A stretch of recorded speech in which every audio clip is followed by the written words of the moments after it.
À notre segment Actualité municipale, on reçoit encore cette semaine Camila Rodriguez, CA. Camila, bonjour. Bonjour. Cette semaine, Camila, on se souvient de Freddy Villanueva, ce jeune homme sur lequel un policier avait fait feu alors qu'il était désarmé et qu'il protestait contre l'arrestation de son frère. Ça s'est passé il y a quelques années. Et 7 ans après sa mort, on dénonce un profilage racial toujours aussi présent à Montréal-Nord. Oui, effectivement. Donc, c'est le porte-parole du collectif citoyen Montréal-Nord République, Will Prosper, qui est invité pour faire une allocution sur la place des Noirs en Amérique du Nord, donc au Conseil central du Montréal métropolitain. Et selon lui, le profilage racial est toujours aussi présent à Montréal-Nord qu'il l'était lors de la mort de Freddy Villanueva. Donc, rien n'aurait changé. Non, c'est ça. La population noire compte pour 17 de la population totale de Montréal-Nord. Pourtant, elle totaliserait 52 des arrestations dans ce quartier-là. Donc, on voit qu'il y a vraiment... c'est vraiment pas proportionnel. Puis il y a aussi tenu les propos, Will Prosper, qu'un Noir qui a un diplôme universitaire a moins de chances d'obtenir un emploi qu'un Blanc qui n'a pas fini son secondaire 5. Ah bon? Puis ces propos-là sont assez surprenants, mais ils sont appuyés par une étude que l'Université McGill a faite en 2010 sur la question. Donc, vraiment, ça porte à réflexion. Ces déclarations de Will Prosper, qui est un ancien policier de la GRC, soit dit en passant, hein, et qui ont parfois suscité la controverse. Comment le SPVM réagit-il à ces accusations?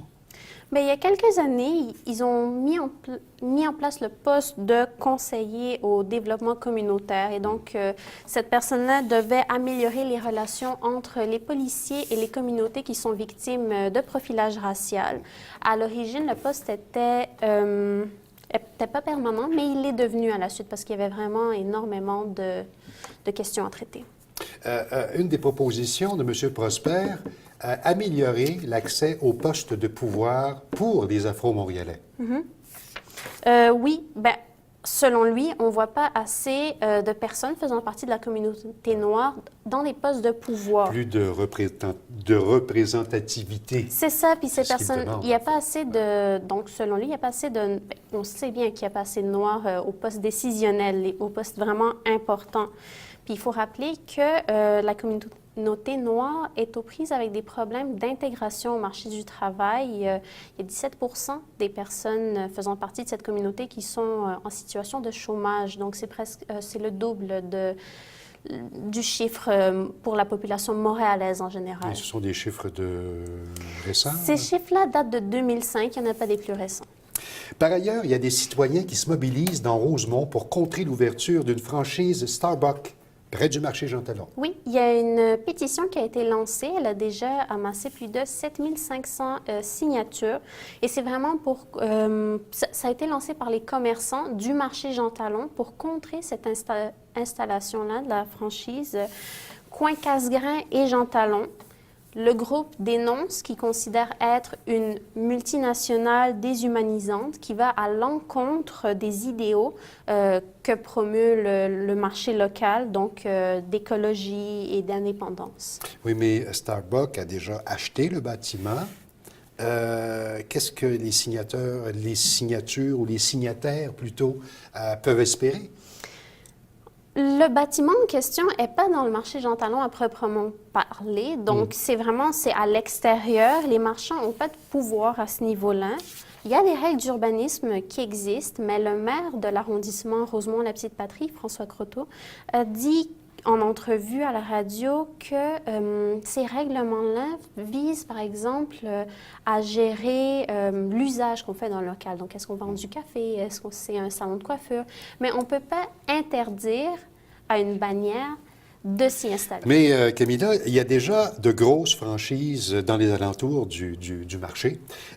Pourquoi on se lève contre Starbucks en particulier? Bien, on suppose que c'est la goutte qui fait déborder le vase. Il y a déjà vraiment beaucoup de grosses entreprises dans cette rue-là. Il y a un Tim Hortons, il y a un McDonald's. Puis il y a même quelques réflexions qui vont et disent, bon, mais peut-être même que c'est Tim Hortons qui a lancé cette pétition-là, on ne sait pas.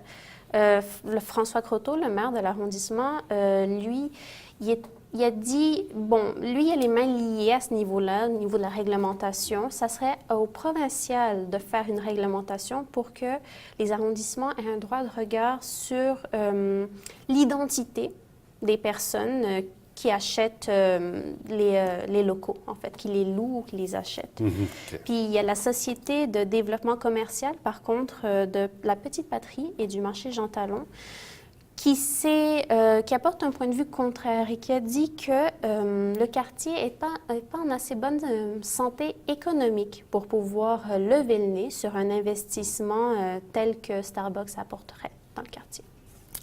Camila Rodriguez, CA, merci beaucoup. On se retrouve la semaine prochaine. Merci.